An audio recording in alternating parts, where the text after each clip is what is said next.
দেখেন 74 লাখ ভোট এবং postal vote আপনি 74 লাখ এবং সেটা কিন্তু পোস্টাল ভোট রে ভাই, এমনি ভোট না, এটা কিন্তু postal vote. So postal vote 74 lakh এবং পোস্টাল ভোটার আপনি খালি ইয়াটা দেখেন, ডায়াগ্রামটা দেখেন, সব কোন দলের প্রতি বেশি আসছে, অলমোস্ট 80-90%। তা আপনি 74 লাখ ভোট যদি ধরেন, আমার তো এমনি 10% হয়ে যাচ্ছে রে ভাই। তাহলে 10% দিলে তো আমি 125টা ভোট, 125টা সিট তো আমি কনফার্ম। আচ্ছা, তাহলে এখানে আমরা আসি। তাহলে যেগুলো গণভোট হয়ে গেল, গণভোটের পক্ষে একদিন তারেক সাহেব বললে তো একদিন বলছে মাননীয় প্রধানমন্ত্রী,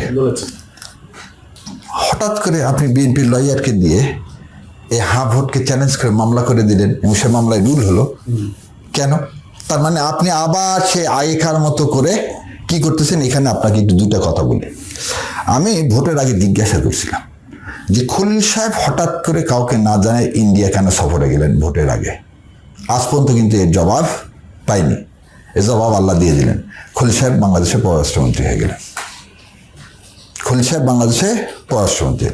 ভোটের আগে আমি বলে দিয়েছি যে 4:30 পর্যন্ত আপনি এবারে কোনো পুকুরে ব্যালট বাক্স পাবেন না। আসিফ নজরুল সাহেবকে আসলে থ্যাংক ইউ না, ওনাকে একটা নোবেল প্রাইজ দেওয়া উচিত। How to do election engineering, how to do an election engineering. কেন এই কথা বললাম?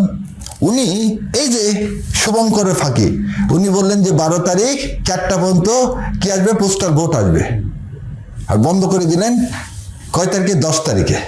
এবং কি করে দিলেন? ওই পোস্ট অফিস কিন্তু ওর মধ্যে রাখলেন না। উনি খুব উনি আইনের টিচার, উনি জানেন লিমসে কেসে আসছে যে when it is posted, postal rule মানে কি?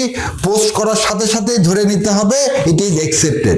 তাহলে পোস্ট তো করছে রে বাবা, পোস্ট করছে 12 তারিখের আগে না পরে, তুমি সেটা দেখবা। কখন পৌঁছাইছে সেটা তো দেখবা না, কিন্তু তুমি তো পৌঁছানোর উপর ভিত্তি করে 74 লাখ 22,000 ভোটকে বাতিল করলা।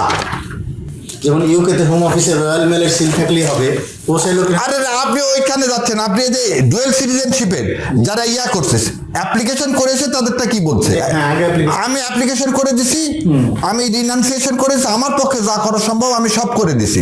এখন তাদের ব্যাপার, তারা কয়দিন নিবে।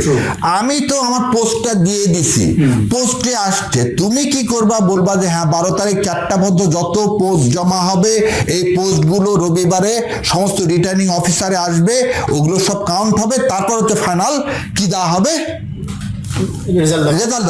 তুই বুধবারে ভোট করলা না কেন? তাহলে বৃহস্পতিবার সকালে সব ভোট এসে যেত।